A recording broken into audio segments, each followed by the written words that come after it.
Hello and welcome to day one of NRF reporting from New York. We want to share with you the latest insights in terms of retail technology, what's new, what's at the show, and latest expert opinion. Now, it's been great at the show. We've been catching up with some familiar faces, but we've also seen some familiar technology too, some of which has got a new badge on it, a new name, but it's stuff that we have seen before. But also we have seen some new things, and these are the things that we want to share with you today. So we'll be rounding those up and also talking to some industry experts. So here we go.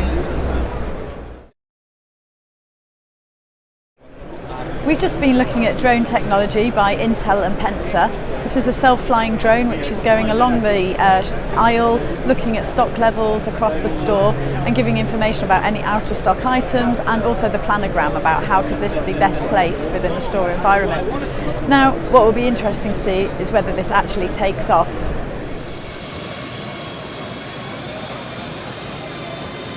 As it starts to take a look at the shelves, the little light comes on.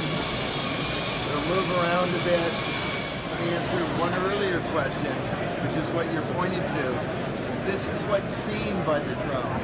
This is from a bit earlier.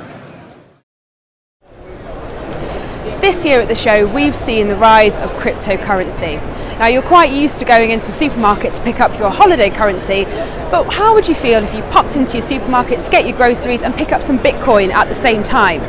We've spoken to a few providers who are bringing Bitcoin and cryptocurrency to retail. The average person. This is a Bitcoin ATM. We've been developing this ATM with kiosk information systems and Posiflex. They're our manufacturing partner. Allows you to buy Bitcoin in 4 easy steps with cash. On screen right here, before you even start, you can see how much Bitcoin you would end up with by using our fee calculator.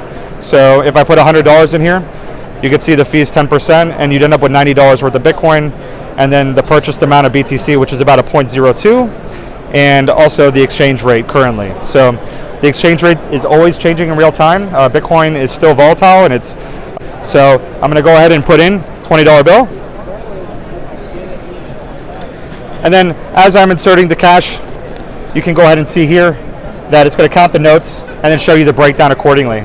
So you can see here that the 24-hour limit out of the $3,000, $240 have been buying Bitcoin little by little all day, demonstrating it. And then here's the breakdown of what I'm buying. Here's the digital receipt on the screen. You can go ahead and print this out here. And then subsequently, if I check my phone, I should be also getting a text message with the receipt confirming that I've received the Bitcoin. Here it is right here. This is the amount, and it should show the same stuff on the receipt as well. So that's pretty much it. Hi, my name is Alex. I'm the CEO of Lolly, and we've created a shopping tool that lets you earn Bitcoin when you shop online. We have just over 500 top merchants, everyone from Walmart to Jet to Overstock, even travel. And when you shop these sites, you can earn free Bitcoin, up to 30% back when you shop using Lolly.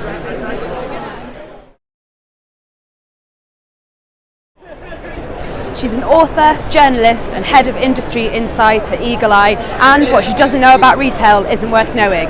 This year, we spoke to Maya Knight on her reflections of NRF 2019. My highlights for 2019 have really been hearing how the biggest retailers in the world intend to deal with the continued pace of change and rate of disruption that's seen so many retailers struggle over the last couple of years.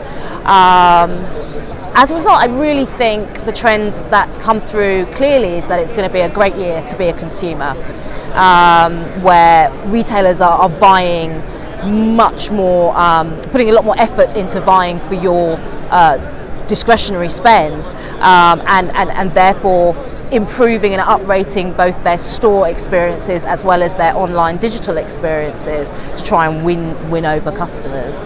I do think that what I've noticed over the past few years of having attended NRF is that maybe about 3 or 4 years ago, the focus shifted from what e-commerce and online retail meant to traditional retail businesses back towards what that effect was having or impact was having on the store.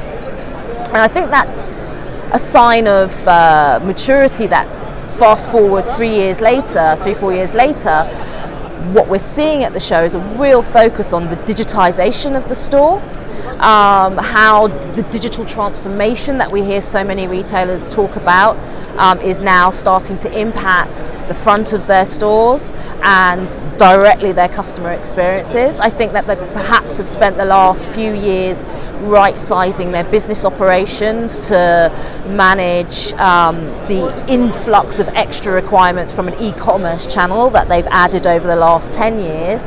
And so they really have been working on doing omni-channel profitably, really, when it comes to things like online delivery, home delivery for online orders, and click and collect type fulfillment in stores. Click and collect's been a great example of how online is starting to really not only impact the store but also drive footfall into the store. And so I think what we've seen over the last couple of years has really been an evolution on the part of the vendors that exhibit here to try and meet that demand, to show retailers that having a strong digital presence backed up with a transactional e-commerce channel can actually benefit the store. I mean, one of the real eye-opening moments for me was the presentation yesterday morning by the CEO of Fresh Hippo, which runs the Alibaba Hema stores in China. And 3 or 4 years ago, if you'd spoken to a C-level retail executive, particularly from the States, and said Alibaba, mentioned Alibaba, they would have said, Ali who?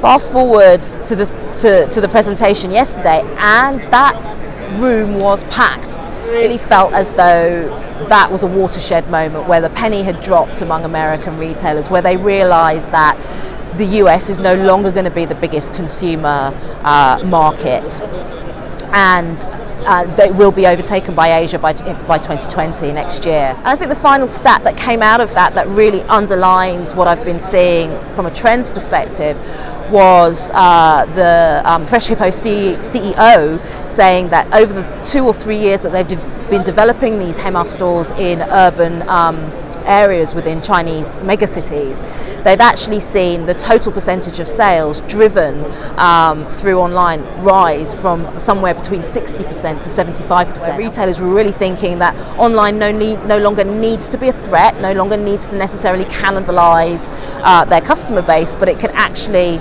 be a powerful advantage for them in driving customers into their store. And so the store is very far from dead. I think we're going to see less stores but more impactful experiences, and so that's why I think this year is going to be a great year for the consumer. So thanks for watching our first vlog from NRF 2019. We hope you've enjoyed our content. Don't forget to come back for day 2 tomorrow, where we will share with you more technology insights and an interview with a top retail expert. See you soon. Bye.